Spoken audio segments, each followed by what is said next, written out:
దేవుని బిడ్డలారా, దేవుని వాక్యాన్ని చదువుకుందాం. దేవుని వాక్యాన్ని చదువుకుందాం. దేవుని వాక్యాన్ని చదువుకుందాం. మనం ప్రతి వారం ధ్యానం చేసుకుంటున్న పరమగీతంలో నుండి మరొక అంశాన్ని జ్ఞాపకం చేసుకుందాం.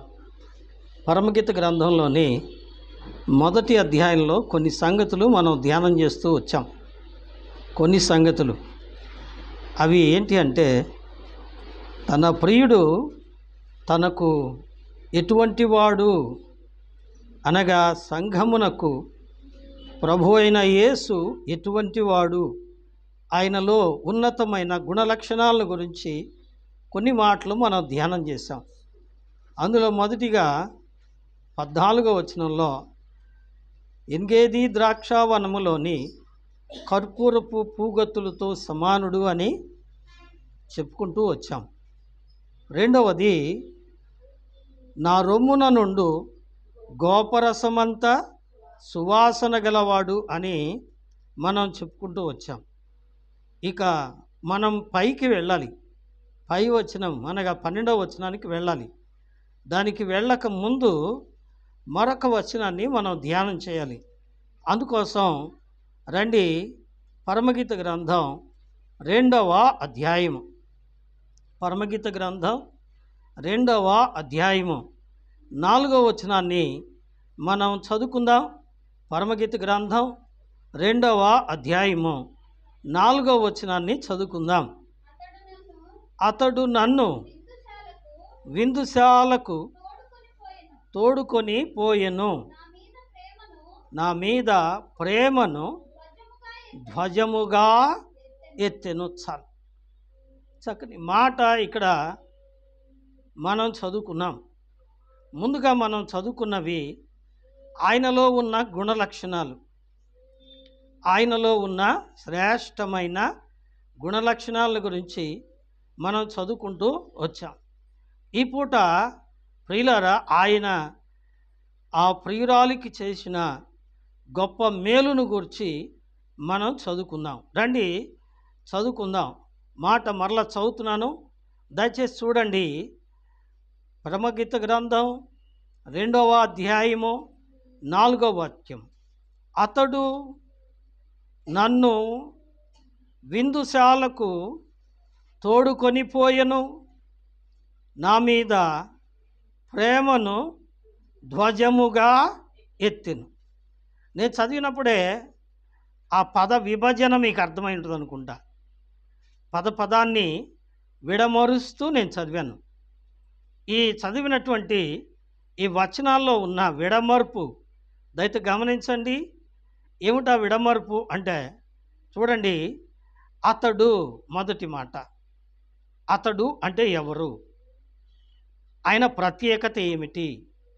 ఆయన శ్రేష్టత్వము ఏమిటి? రెండవది, నన్ను. ఇక్కడ నన్ను అంటే నేను అని అర్థం. మొదటిది అతడు లేదా ఆయన అనగా ప్రియుడు అనగా దేవుడు. రెండవది నన్ను, నేను, నా యొక్క, ఇలా అర్థాలు వస్తాయి. మూడవది విందుశాల. ఏం చెప్పండి? విందుశాల. మూడవది ప్రేమ. ఏమండి? ప్రేమ. నాలుగవది ధ్వజము. ఇలా 4 భాగాలు చేయొచ్చు. కొంతమంది 5 భాగాలు కూడా చేస్తారు. అతడు నన్ను విందుశాలకు తోడుకొని పోయెను, ఇది మూడవదిగా చెప్తారు. నాలుగవది ఆయన చూపిన ప్రేమ. ఐదవది ధ్వజము. ఈ 5 విషయాల గురించి మనం కొద్ది నిమిషాలు వివరించుకుందాం. అతడు ఎవరి అతడు? మనం గత ధ్యానంలో చెప్పుకున్నాం. ప్రియుడు అనగా సొలొమోను అని చెప్పుకున్నాం. సొలొమోను అంటే అర్థం ఏమిటండి? సొలొమోను అంటే సమాధానకర్త అని చెప్పుకున్నాం కదా. సమాధానకర్త. కాబట్టి ఇక్కడ ఈ గ్రంథం రాసిన సొలొమోను అనే దావీదు కుమారుడైన సొలొమోను మాత్రం సమాధానకర్త కాదు. అర్థమైందా? సమాధానకర్త కాదు. కాబట్టి ఇతనికి సమాధానము లేదు. ఎందుకంటే అతడు జీవించిన జీవితం కొంత బలహీనతగా ఉంది. మనం ఇదివరకే చెప్పుకున్నాం. అతడు గొప్ప భక్తుడు అని, మంచి రాజు అని, మంచిగా పరిపాలన చేశాడు అని, అతడు భక్తుడుగా దేవునికి నమ్మకంగా ఉన్నాడు అని. అయితే ఆఖరుగా అతడు బహు స్త్రీ వ్యామోహంతో, బహు భార్య తత్వముతో అతడు దేవునికి అయిష్టుడయ్యాడు. దేవునికి ఆయాసముగా జీవిస్తూ వచ్చాడు. కనుక ప్రియ స్నేహితులారా, దేవుని వాక్యాన్ని మనం గమనిస్తే అతడు అంటే ఎవరు? చూడండి, దేవుని వాక్యంలో నుంచి జ్ఞాపకం చేసుకుందాం. 45వ కీర్తన, కీర్తనల గ్రంథం అండి, 45వ అధ్యాయము. 45వ అధ్యాయంలో ప్రియులారా 10వ వాక్యం చదువుతాం. 10వ వాక్యం, కుమారి ఆలకించుము, ఆలోచించి చెవియొగ్గుము, నీ స్వజనమును నీ తండ్రి ఇంటిని మరువుము. ఈ రాజు నీ ప్రభువు, అతడు నీ సౌందర్యమును కోరినవాడు, అతనికి నమస్కరించుము. ఎవరంటే ఆయన రాజు. మొట్టమొదటి మాట గమనించండి, ఎవరండి ఆయన? రాజు. ఇప్పుడు రండి వెనకొద్దాం. దేవుని వాక్యంలో నుంచి 24వ అధ్యాయము, కీర్తనల గ్రంథం 24వ అధ్యాయము. 24వ అధ్యాయంలో ప్రియులారా 8వ వాక్యాన్ని చదువుదాం. 8వ వాక్యం, 24వ అధ్యాయము. మహిమ గల ఈ రాజు ఎవడు? బల శౌర్యములు గల యెహోవా, యుద్ధశీరుడైన యెహోవా. ఎవరండి ఈ రాజు? ఏమండి? మహిమ గల రాజు. ఎవరా రాజు? ఏమండి?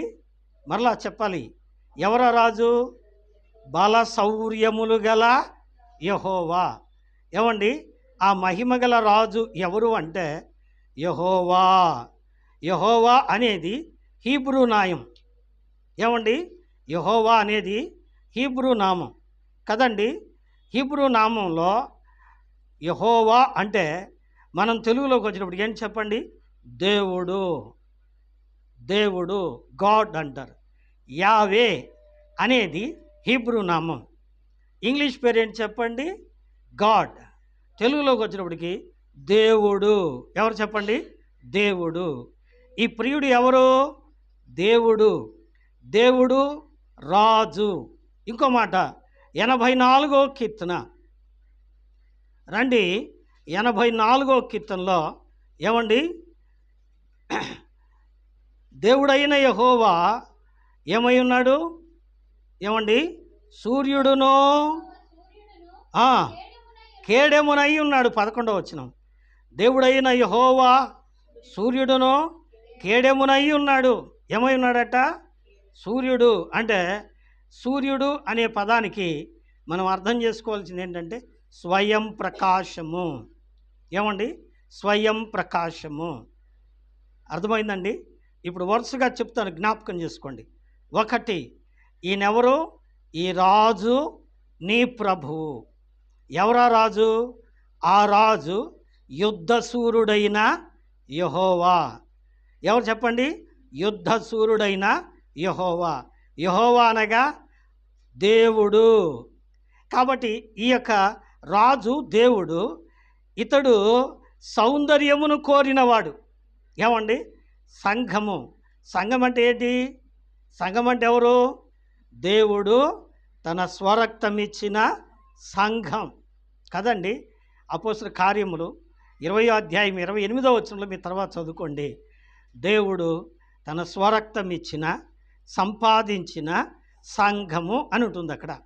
కాబట్టి దేవుడు స్వరక్తం ఇచ్చి సంపాదించిన సంఘం ప్రియురాలు. దేవుడు ప్రియుడు. ఆ దేవుడు ఈ సంఘము. సంఘం అంటే ఎవరు? మగవాళ్ళ ఆడవాళ్ళ? చెప్పండి. మగవాళ్ళ ఆడవాళ్ళ?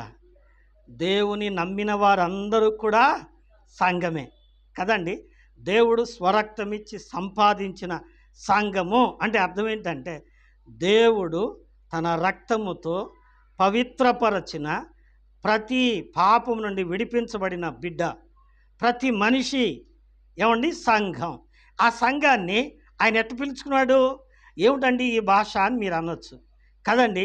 అన్నిటికంటే అతి ఇష్టమైన, అతి దగ్గరైన, అతి శ్రేష్టమైన, సన్నిహితమైన సంబంధం ప్రియుడు ప్రియురాలు యొక్క సంబంధం. ఇది విడదీయరాని బంధం. అందుకనే దేవుడు కదండి తనను ప్రియుడుగా పోల్చుకున్నాడు. తనను నమ్మిన బిడ్డలను ఏమనండి ప్రియురాలుగా, అంటే విడదీయరాని బంధం. దీని గురించి ఇంకా చెప్పుకోవచ్చండి. ఏమండి దేవుడు మొట్టమొదట, ముందుకు రమ్మ సావిత్రి, దేవుడు మొట్టమొదట ఏం చేశాడండి? నేల మట్టితో నరుని చేసి వాని నాసికారంధ్రములో జీవాయువుగా నరుడు జీవాత్మ ఆయను. అది కన్నా 2:7 అలాగైతే అతనికి తోడుగా ఉండే ఆ యొక్క స్త్రీని ఎక్కడి నుంచి తీశాడు చెప్పండి? తలకాయలోంచి తీశాడా? కాళ్ళలోంచి తీశాడా? లేదండి. ఎక్కడి నుంచి తీశాడు? ప్రక్కటెముక. ఏమంటే మిడిల్ పార్ట్ అంటారు, మధ్య భాగము. అంటే అది అన్నిటికంటే ముఖ్యమైనది. వెన్నెముక. వెన్నెముకలో ఒక ముక్క తీశాడు, వెన్నెముకలో ఒక ఎముక తీశాడు. అందుకే అన్నాడు, నా ఎముకలో ఎముక, నా మాంసములో మాంసం. కాబట్టి ఇది నరులోంచి తీయబడినది కనుక నారి. అంటే ఎముకలో ఎముక, మాంసంలో మాంసం, అంటే రెండు ఒకటే కదండి. ఒక దాంట్లోంచి రెండోది చేశాడు. అంటే ఇది అది ఒకటే, విడదీయరాని బంధం. అటువంటి బంధాన్ని దేవుడు తనను నమ్మిన బిడ్డలు కలిగి ఉండాలని ఆయన కోరుకుంటున్నాడు. అవునండి. ఇప్పుడు రండి మత్తయి రాసిన సువార్త, మత్తయి రాసిన సువార్త 2వ అధ్యాయము 1వ వచనాన్ని చదువుకుందాం.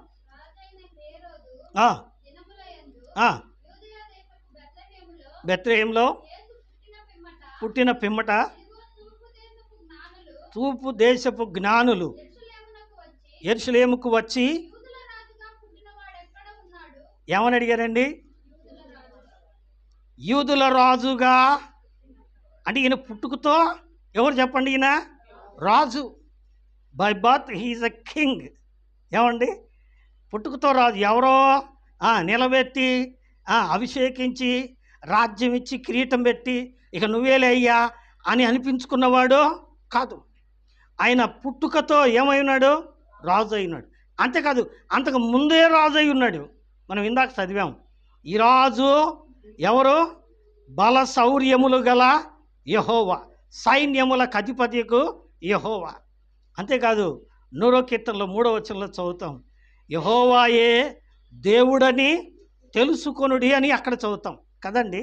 యెహోవాయే దేవుడు అంటే know the lord is God అని ఇంగ్లీష్లో ఉంది.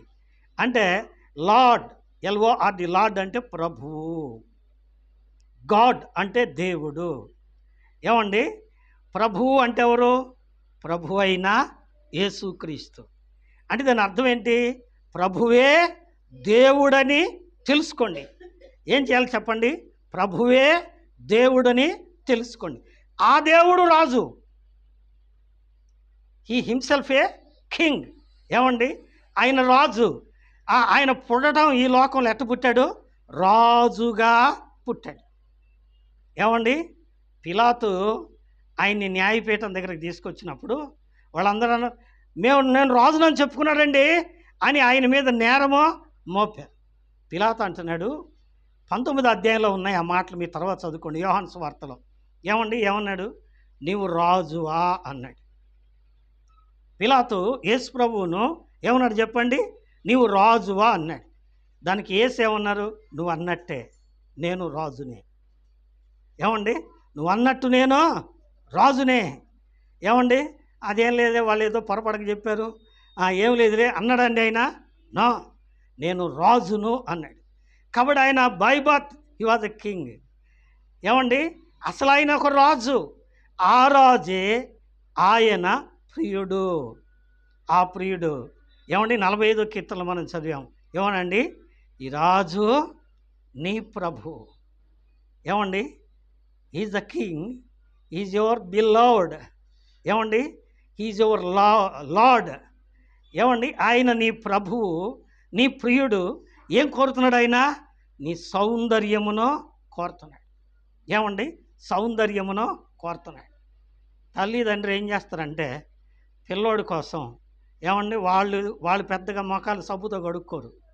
వాళ్ళు మంచి బట్టలు వేసుకుంటారా? వేసుకోరు, ఖర్చు అయిపోద్దని. వాళ్ళు ఏం చేస్తారు చెప్పండి? స్నోలు అత్తర్లు వాడతారా? మళ్ళీ ఖర్చు ఎక్కువ వద్దని అయ్యేమి వాడరు. కానీ పిల్లోడికి మాత్రం ఏం చెప్పండి? స్పెషల్ సబ్బు. ఏమండి? మా పిల్లోడు ఎర్రంగా ఉండాలి, తెల్లంగా ఉండాలి, సౌందర్యమో కోరినవాడు. ఏమండి? బాగా సువాసన కొట్టాల. అందుకని ఏం చేస్తారు చెప్పండి? గత వారం చెప్పాను, సాంబ్రాణి వేస్తారు. సాంబ్రాణి యొక్క ఉద్దేశం ఏంటి చెప్పండి? సువాసనగా ఉంటాడు పిల్లోడు. తర్వాత ఏ రోగమో అంటదు కదా, ఏ రోగమో అంటదు.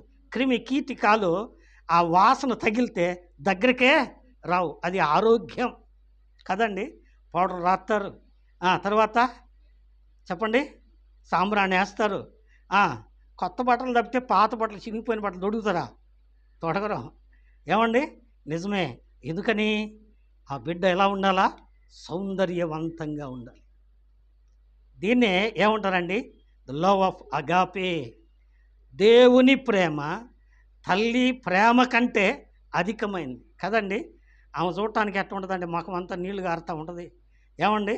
మాసిపోయి ఉంటాయి గుడ్డలో. ఏమండి? ఆ నైటీలో అట్నే ఉంటుంది.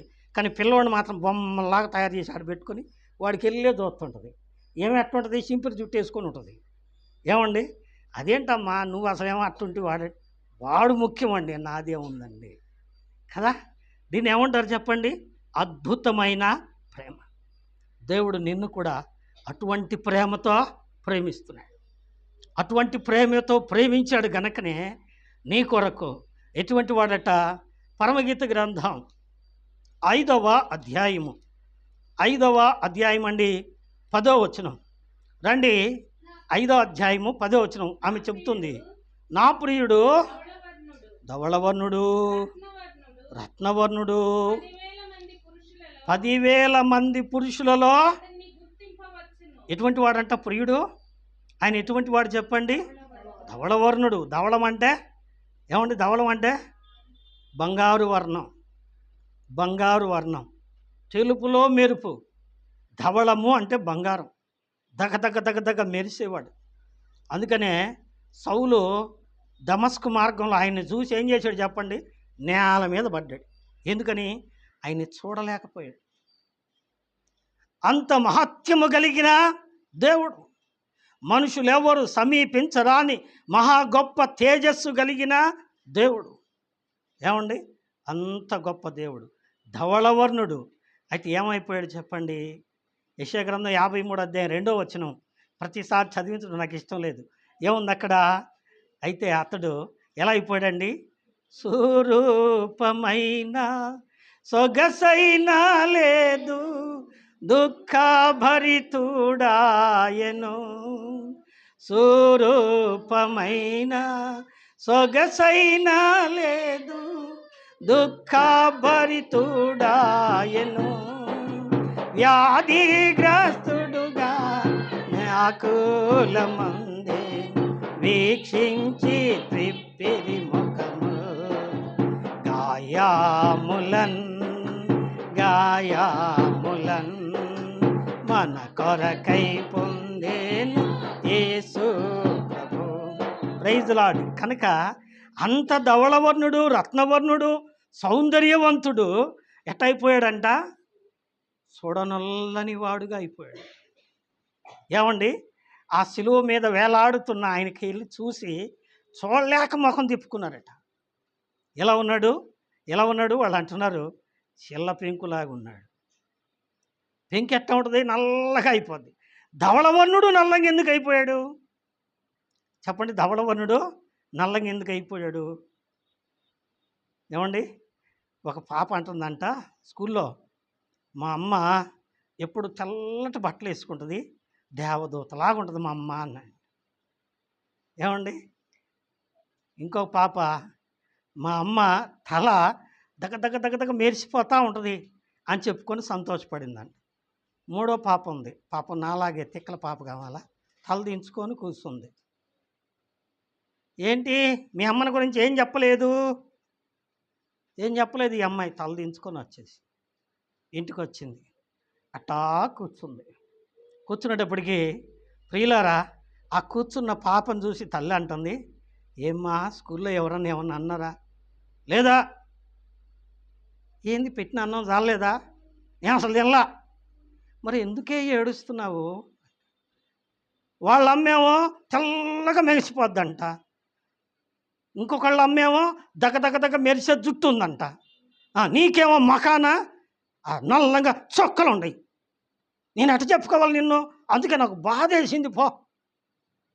అట్లాగా అమ్మా, ఈ మచ్చలు ఎందుకు వచ్చినాయో తెలిస్తే నువ్వు ఆ మాట అనవే. ఏంటంట? ఏమైంది చెప్పు. కోపడుతుంది ఆ పాప. అమ్మ అంటుంది, అమ్మా నీవు చిన్నదానివిగా ఉన్నప్పుడు మన ఇల్లు ఒక పూరి పాక, ఆ పూరి పాకలో ఉయ్యాల్లో నిన్ను పండేసి నేను వంట చేసుకుంటా నీళ్లు తెచ్చుకోవడానికి పోయి వచ్చేటప్పటికి ఆ పొయ్యిలో నిప్పు రవ్వరేగి ఆ పూరి పాకకి ఏమైందో తెలుసా?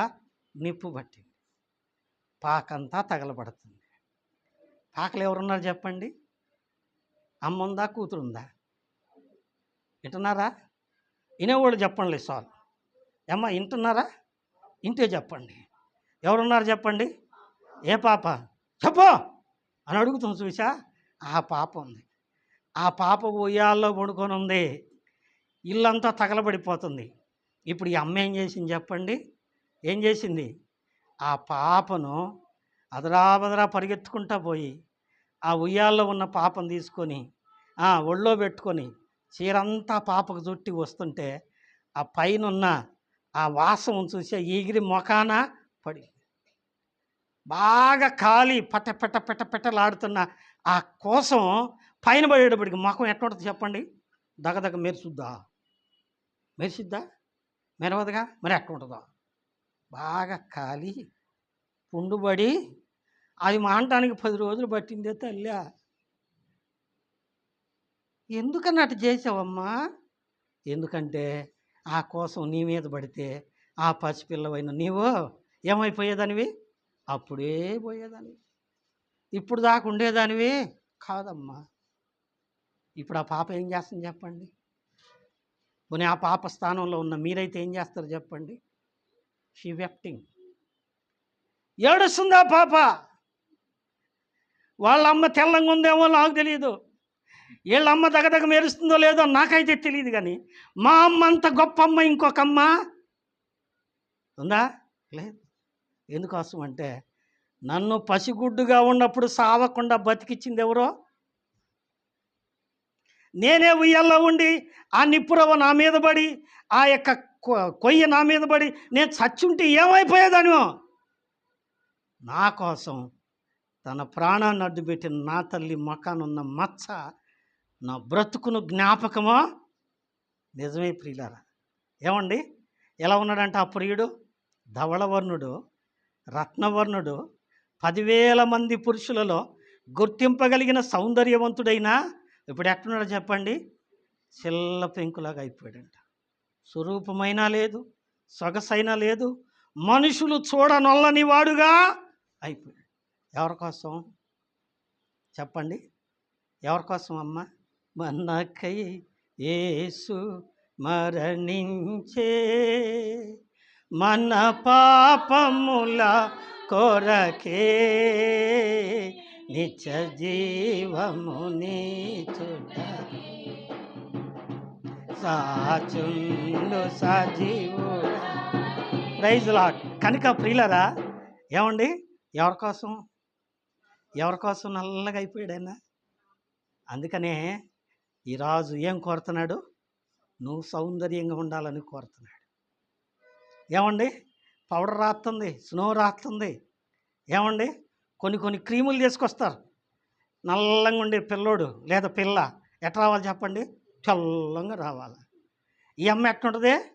జోముగా ఆడుతూ ఉంటుంది. కానీ పిల్లోడు ఎట్ట రావాలంట? తెల్లంగా రావాలంట. నా బిడ్డ తెల్లగా ఉండాలా, అందంగా ఉండాలా, సౌందర్యంగా ఉండాలా. దీన్ని ఏమంటారు చెప్పండి? The love of mother. ఏమండి? తల్లి ప్రేమ. ఆ తల్లి ప్రేమ కంటే ఏం చెప్పండి? ఒకని తల్లి వానిని ఆదరించినట్లు నేను మిమ్మును ఆదరించేదను. తల్లి ప్రేమ కంటే. ఏమండి? ఇంకో మాట అంటున్నాడు యెషయా గ్రంథం. ఏమండి? 49వ అధ్యాయం 16వ వాక్యం. స్త్రీ తన చంటి పిల్లను మరచునా? ఏమండి? 9 ఏళ్ళు కడుపులో కని బరువు మోసి షబ్బా షబ్బా షబ్బా అని మోసుద్ది. అంతా అయిపోయి ఏం చేసి చెప్పండి? వామ్మో ఈ బిడ్డ నాకు వద్దమ్మో, నేను కనలేనమ్మో అంటది. ఎందుకు చెప్పండి? నొప్పులు తట్టుకోలేక. అవునమ్మా? నొప్పులో తట్టుకోలేక తీరా అటు చేరి ధైర్యం చెప్పి డాక్టర్లో మంత్రస్థానంలో కాన్పు చేసిన తర్వాత ఆ బిడ్డను చూసి ఏమంటారు చెప్పండి? మా అయ్యే, మా కొండే, నా బంగారమే, నేనుండట్టే ఉన్నాడు, మా ఆయన ఉండట్టే ఉన్నాడు. ఏమండి? ఇందాక బాధపడితే బాధ అంతా మర్చిపోయింది ఆ తల్లి. ఏమండి? యేసయ్య సిలువలో తన బాధ అంతా ఎవరి కోసం ఓర్చుకున్నాడు చెప్పండి? ఎందుకో? నీవు సౌందర్యంగా ఉండినట్టు. అందుకే ఈ రాజు నీ ప్రభువు, అతడు నీ సౌందర్యమును కోరినవాడు. ఇప్పుడు మొదటి మాట ముగింపులోకి వద్దాం, రెండో మాటలోకి వద్దాం. అతడంటే ఎవరు అనుకున్నాం? యెహోవా. ఆయనే రాజు. ఆయన ఎవరో? ప్రభువు. ఆ ప్రభువు పుట్టుకతో రాజు. ఆయనే ప్రభు అయిన యేసు ప్రేమించి మన కోసం, ఏమండి? ఎఫెసీ పత్రిక 5వ అధ్యాయం 2వ వచనం ప్రకారం సిలువలో మన కోసం ప్రాణం పెట్టిన ప్రేమమూర్తి, సిలువమూర్తి కదండి. అటువంటి ప్రేమ ప్రియుడు ఎవరు చెప్పండి? ఆ ప్రియుడు.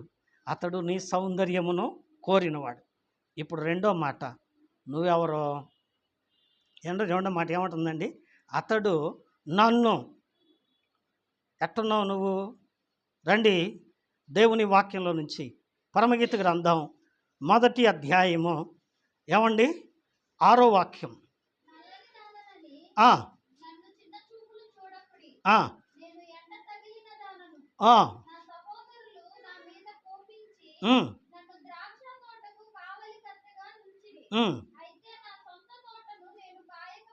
విన్నదా? ఏమి ఎట్లాంటిదంట చెప్పండి? ఎట్లాంటిది? పిల్లని చూడటానికి పోయి పిల్లోడు ఏం చేస్తాడు చెప్పండి? కాలు అంకరగా ఉందే, ముఖాన్ని ఏందో మచ్చలు ఉండయే, ఆ జుట్టు ఏంది మరి? ఏమండి? జుట్టుతో కాపురం చేస్తాడు కావాల, మచ్చలతో కాపురం చేస్తాడు కావాల కదండి. నిజమే, నిజమే ప్రియులారా. కానీ వాస్తవం ఆమె ఒప్పుకుంటుంది. నేను నల్లని దాననని నన్ను చిన్న చూపులో చెప్పండి చూడకుడి. ఎట్లాంటిదట? నల్లనిది. ఏమండి? నల్లనిది. ఇప్పుడు రండి రూతు గ్రంథం అండి, జ్ఞాపకం చేసుకుందాం. ఓ చక్కని మాట, సమయం వృధా అవుతుంది. రూతు గ్రంథం సమూయేలు గ్రంథానికి ముందు ఉంటుంది. రూతు గ్రంథం 2వ అధ్యాయము. రూతు గ్రంథం 2వ అధ్యాయంలో ఆయన అంటున్నాడు చూడండి, 14వ వచనం. బోయజు భోజన కాలమున నీవిక్కడికి వచ్చి భోజనము చేసి చిరకలో నీ ముక్క ముంచి తినుమని ఆమెతో. ఎవరామె? ఏమండి? ఎవరామె? రూత్ అంటే కుదరదు. ఆమెకు ఒక ఫుల్ నేమ్ ఉంది. ఏమండి? రూతు అనేది షార్ట్ నేమ్. బైబిల్లో రాయబడ్డ ఫుల్ నేమ్ ఏంటి చెప్పండి? మోయాబీయురాలైన, దట్ ఈస్ ఫుల్ నేమ్. మోయాబీయురాలైన రూతు. ఆ మాట అనకపోతే ఆమె గురించి మనకు అర్థమో కాదు. ఎందుకంటే మోయాబీయురాలు అనే మాటకు ఏమండి ఏం అర్థం వస్తుంది? మోయాబీయులు. ఏమండి? ద్వితీయోపదేశకాండం 23వ అధ్యాయము మొదటి 4 వచనాలు మీ తర్వాత చదువుకోండి. మోయాబీయుడే కానీ, అమ్మోనీయుడే కానీ, మోయోనీయుడే కానీ, వాడి 14వ తరం వాడైనా సరే వాడు దేవుని బిడ్డల దగ్గరికి రాకూడదు, వాడు శపించబడినవాడు. ఏమండి ఆ మాట అక్కడ ఉంది, మీరు రాసుకొని తర్వాత చదువుకోండి. ఏమండి అంటే మొట్టమొదటిగా ఈమె అటువంటిది శాపగ్రస్తమైనది. ఏమండి శాపగ్రస్తమైనది. శాపగ్రస్తమైన స్త్రీని ఆయన ఏం చేశాడు? నా కుమారి భోజన కాలమున వచ్చి నా భోజన పంక్తి దగ్గర కూర్చొని నువ్వు భోజనము, నల్లడదాన్ని ఎవరన్నా పిలుస్తారా చెప్పండి? కన్న తల్లి ఆడది, ఆ కర్రీది ఆడందిరా. ఏమండి ఎంత మంచి తల్లులో కన్నది నువ్వేగా, నల్లంగెందుకు గన్నా? ఏమండి నల్లంగెందుకు గన్నా? నల్లగా పుట్టినందుక ఏమంటారు చెప్పండి? ఆ కర్రీది ఆడందిరా, ఆ కర్రోడి ఆడుండాడురా. నిజమేనా అండి? నిజమే. ఎంత ప్రేమ మన ప్రేమ. కానీ యేసయ్య అలా అనేవాడు కాదు. ఏమండి యేసయ్య అలా అనేవాడు కాదు. ఇంకో మాట రండి, సమూయేలు 2వ గ్రంథం, మనం ముగింపులోకి వద్దాం, చాలా సమయం అయింది. సమూయేలు 2వ గ్రంథం 9వ అధ్యాయం అండి, 9వ అధ్యాయం 7వ వాక్యం విందాం. సమూయేలు 2వ గ్రంథం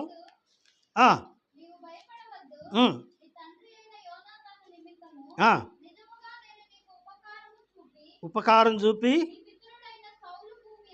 నీ పితరుడైన సౌలు భూమి అంతయు ఇప్పుతును, మరియు నీవు సదాకాలము నా బల్ల యొద్దనే. ఎవరితో అంటున్నాడు ఈ మాట దావీదు? మెఫీబోషెతుతో అంటున్నాడు. ఎవరు చెప్పండి? మెఫీబోషెతు. మెఫీబోషెతు అంటే అర్థమేంటి తెలుసా అండి? సిగ్గు లేదా అవమానం. సిగ్గు తెచ్చువాడు, అవమానపరచువాడు అని అర్థం మెఫీబోషెత్ అంటే.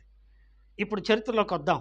మెఫీబోషెత్ ఎవరు అంటే సౌలు రాజు యొక్క కుమారుడు. సౌలు రాజు కుమారుడు ఎవరు? యోనాతాను. యోనాతాను కుమారుడు మెఫీబోషెత్. బై బర్త్ ఇతను కుంటివాడు కదండి. ఇతడు కుంటోడు, చిన్నప్పుడే కుంటోడయ్యాడు. ఎందుకంట ఫిలిస్తీన్లకు ఇశ్రాయేలుకు యుద్ధం జరుగుతూ ఉన్నప్పుడు, ఆ యుద్ధంలో ఫిలిస్తీన్లు వచ్చి ఇశ్రాయేల్ ఇళ్ల మీద పడ్డప్పుడు ఇతని దాది అంటే పిల్లలను పట్టుకునే పని పిల్ల ఏం చేసింది? ఆ ఉయ్యాల్లో ఉన్న పిల్లవాడిని సంక పెట్టుకొని పరిగెత్తడం మొదలుపెట్టింది. చూసుకోలేదు కావాలి, ఏ రాయో కాలు మీద పడింది. ఏమైంది చెప్పండి? ఆమె కింద పడింది, పిల్లోడో కింద పడ్డాడు. ఏమైపోయినాయి? 2 కాళ్ళు ఊడిపోయినాయి. ఏమైపోయాడు? పసితనంలోనే వాడు కుంటోడు. ఏమండి పసితనంలోనే కుంటోడు. ఇంకో మాట, ఇతను ఎవరు? సౌలు మనమడు. సౌలు ఎవరు చెప్పండి? సౌలు ఎవరు? ఇశ్రాయేలుకు మొట్టమొదటి రాజు. అతడు బతికినంత కాలం ఒక కోరిక ఉంది అతనికి, తీరలా. ఏమిటా కోరిక? దావీదు అనేవాడిని చంపాలా. ఎందుకో? నన్ను వదిలేసి దేవుడు దావీదును రాజుగా నియమించాడు గనక వాడిని చంపితే నేనే రాజుని. ఒక మనిషిని చంపాలని పగతో, దుర్మార్గమైన ఆలోచనతో బ్రతికిన ఒక దుర్మార్గుడు ఎవరు చెప్పండి? దుర్మార్గుడికి పుట్టినోడు ఆడు కూడా ఏమవుతాడు చెప్పండి? వీడు తాత మంచోడు కాదు, వీడు అబ్బ మంచోడు కాదు, వీడెందుకు రానిచ్చారో అంటారా అనరా? కానీ ప్రియులారా, సౌలు మనుమడు ఏమండి మెఫీబోషెతు కుంటోడు, పుట్టుకతో కుంటోడు. ఈ కుంటోడికి ఒకళ్ళు తీసుకెళ్ళి అన్నం పెట్టాలి, ఒకళ్ళు తీసుకెళ్ళి నడిపించాలి, లేదా ఒకళ్ళు తీసుకెళ్ళి పడుకోబెట్టాలి. కానీ ఏమీ ఆయన పని కూడా ఆమె చేసుకోలేడు. అయినప్పటికీ రాజు అంటున్నాడు, మెఫీబోషెతు నీవు భయపడకు, నీవు బ్రతుకు కాలం అంతయో, your life time, full life time ఏంటంట, నా బల్ల యొద్దనే భోజనము చేయి. ఎవరిని? కుంటోడిని. ఎవరిని? శత్రువుని. ఏమండి శత్రువు అంటే పక్కల పాములు అంటాడు కదా. నిజమే, వాళ్ళ తాత సంపదామని నన్ను తిరిగాడు బతికినంత కాలం, ఈయన ఎట్ట నమ్మాలా అని అనుకోలేదు ఆయన. ఏమండి ఎంత కరుణ గలవాడండి. నిజమే, యేసయ్య మనల్ని కూడా ఏమండి దేవుని వాక్యంలో మనం చూస్తే రోమీయులకు రాసిన పత్రిక 5వ అధ్యాయము 10వ వచనం. రోమీయులకు రాసిన పత్రిక 5వ అధ్యాయము 10వ వచనం. ఎలయనగా మనము శత్రువులమై ఉండగా ఆయన కుమారుని మరణం ద్వారా మనము దేవునితో చాలండి. ఏమండి? ఎలయనగా మనము శత్రువులమై ఉండగా, మనం ఎవరు చెప్పండి? మీరేమో నాకు తెలియదు కానండి, నేను ఇక్కడే పుట్టే ఇక్కడే పెరిగా. మా ఇంటికి సేవకులు రావడానికి మా అమ్మ ప్రార్థనకు పోయిద్ది. మా ఇంట్లో మొట్టమొదట సేవకులు సంచి తగిలించుకొని మా ఇంటికి రావడానికి భయం. తొంగి చూసి వచ్చేవాళ్ళు. ఎందుకంటే వాళ్ళ సంకల సంచి లాక్కుపోయి తీసుకెళ్ళి బజార్లో పడేసి వచ్చేవాడిని. మొండి మూర్ఖుడిని. సేవకులు అంటే ప్రార్థన అంటే పడదు. ఏమండి? అంత మొండోడిని. అంత మొండోడైన నన్ను యేసయ్య ప్రేమించాడు. ఆయన బలిపీఠం దగ్గరకు వచ్చే కృప ఇచ్చాడు. నన్ను ప్రేమించిన దేవుడు నిన్ను కూడా ప్రేమిస్తున్నాడు కదా. నువ్వెంత ఘోర పాపివైనా, నువ్వెంత మూర్ఖుడు అయినా దేవుడు నిన్ను కూడా ఏం చేస్తున్నాడు చెప్పండి? ప్రేమిస్తున్నాడు. గుర్తుపెట్టుకోండి. ఆయన నా కొరకు ప్రాణం పెట్టాడు. నీ కొరకు కూడా పెట్టాడు లేదా? ఎస్, పెట్టాడు కదండి. అది దేవుడి ప్రేమ. నేనెవరో? నేను అనగా నల్లని దానను. ఇక్కడ ఈ పరమగీతం 5వ అధ్యాయం 1వ అధ్యాయము 6వ వాక్యంలో ఉన్న లక్షణాలు చెప్తాను చూడండి. 1 నల్లనిది, 2 ఎండ తగిలినది, 3 సహోదరుల కోపానికి గురైంది, 4 ద్రాక్ష తోట కావలి కత్తెయ్యి ఆ కావలి పని మర్చిపోయింది. అంటే అర్థం ఏంటి? 1 ఆమె ఎటువంటిది? చీకటి నలుపు. ఏమండి? ఎంత కట్నం కావాలో ఆమెకి, ఎంత తెచ్చి పెడితే కానీ ఆమెకు పెళ్ళి అయ్యిద్దో కాదో కదండి. నల్లనిది. 2వది ఎండ తగిలినది. ఎండ తగిలిన వాళ్ళు ఎట్టుంటారు చెప్పండి? ఏ సినిమాలో కూర్చున్న వాళ్ళు దగదగలాడుతుంటారు. పొలం పోయి ఎర్రని ఎండకు పనిచేసే వాళ్ళు ఎట్టుంటారు చెప్పండి? ఏమ్మా ఎట్టుంటారు? వాడిపోయి ఉంటారు. అంటే వాడిపోయినది. మూడో మాట ఏముంది చెప్పండి? నా సహోదరుల నా మీద ఏమయ్యారు? కోపించారు. ఎవరికి ఇష్టం లేదు ఈ అమ్మాయి అంటే. ఏమండి?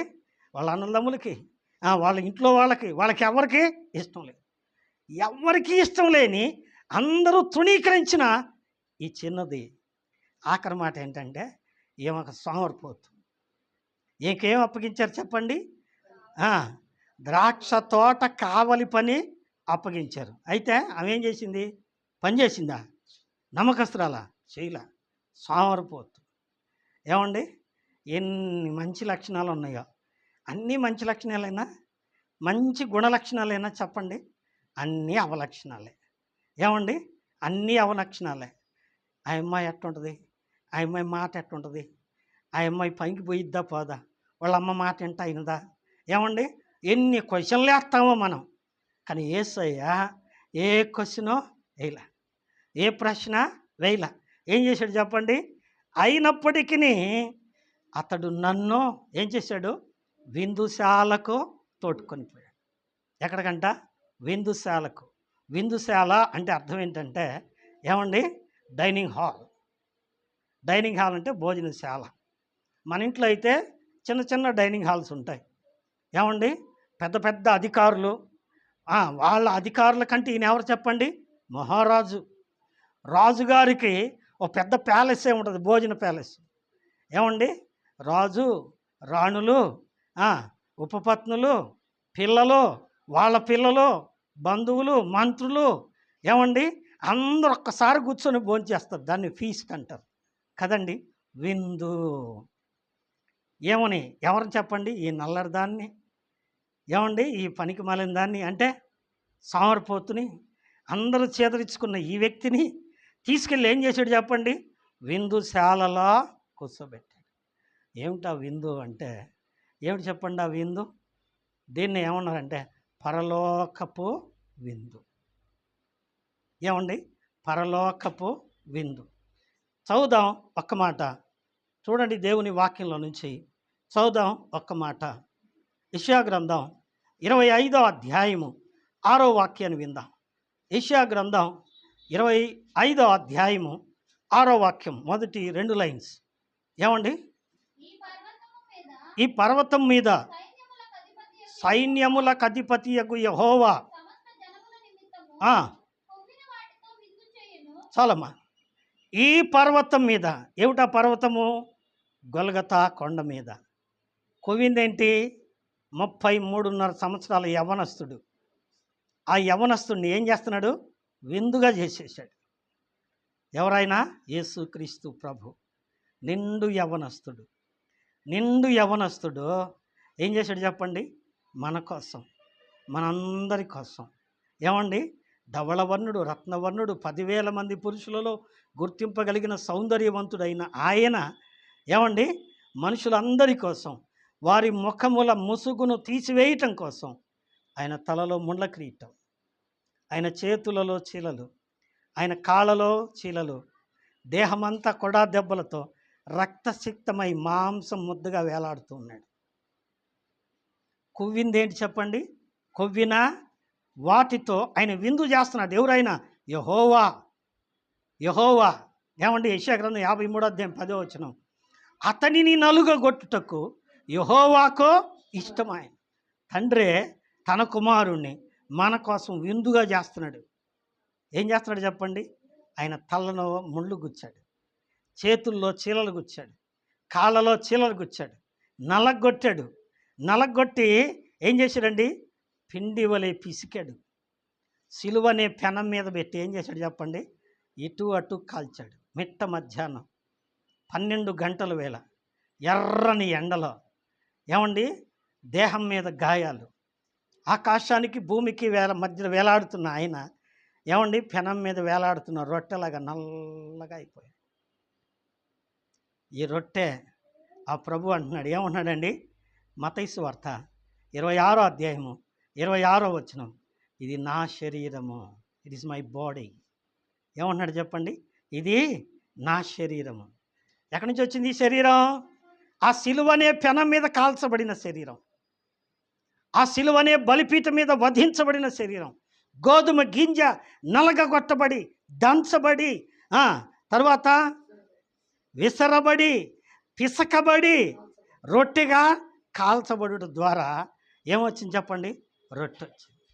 ఇప్పుడు ఆ రొట్టె చేత పట్టుకుని అంటున్నాడు, ఇది నా శరీరం, మీరు తీసుకొని తినండి అంటున్నాడు. ఏమండి? ఎక్కడ తీసుకొచ్చాడు? ఆయన బల్ల యొద్దకు తీసుకొచ్చాడు. ఎవరిని తీసుకొచ్చాడు? ఏమండి? ముందుకెళ్దాం, ముగించుకుందామా? ముందుకెళ్దాం రండి. దేవుని వాక్యంలో నుంచి ఎస్తేరు గ్రంథం 2వ అధ్యాయము, ఎస్తేరు గ్రంథం 2వ అధ్యాయము 17-18 చదువుకుందాం. ఎస్తేరు గ్రంథం 2వ అధ్యాయము 17-18 చదువుకుందామండి. ప్రేమించెను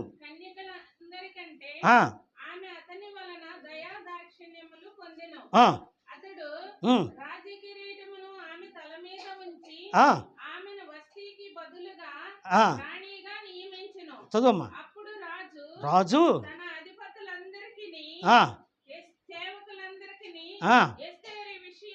ఎస్తేరు విషయమై ఏం చేశాడు చెప్పండి? ఎవరిమే? ఎస్తేరు. ఎస్తేరు అనగా వెలుగు బిడ్డ అని అర్థం. ఏమండి? ఇవన్నీ వచనాలు చూపించడానికి సమయం చాలదు. ఏమండి? ఎస్తేరు గ్రంథం చదవాలి. చాలా చిన్న పుస్తకమే. ఏమండి? మంచి పుస్తకం. ఎస్తేరుకు ముందున్న పేరు ఏమండి? ముందున్న పేరు అంటే ఏం చెప్పండి? హదస్సా. హదస్సా. హదస్సా అంటే చేదు లేదా చీకటి. ఏమండి? పరమగీతంలో షూలమిత ఏముంది? నేను నల్లని దానను. హదస్సా అంటే చీకటి. ఈ చీకటిని ఆయన కోరుకొని ఏం చేశాడు? ఎస్తేరు అని పేరు మార్చాడు. ఎవరు చెప్పండి? మొర్దెకై పరిశుద్ధాత్మకు సాదృశ్యంగా ఉన్నాడు. ఎస్తేరు అని పేరు మార్చాడు. పేరు మార్చి రాజు దగ్గరికి తీసుకెళ్ళేటప్పటికి రాజుగారు విచారించాడు, ఈమె ఎవరండి అంటే ఈమెకి ఎవరో లేరు. ఏమండి? ఎస్తేరుకి ఎవరో లేరు. ఎక్కడి నుంచి వచ్చింది? యూదుల్లో నుంచి వచ్చింది. కానీ ఈమెకి ఎవరు లేరు. ఈమె తల్లిదండ్రులు కూడా లేరు. ఈమెను పోషించేవాళ్ళు కూడా లేరు. ఒక రహస్య పోషకుడు ఉన్నాడు. ఎవరైనా చెప్పండి? మొర్దెకై.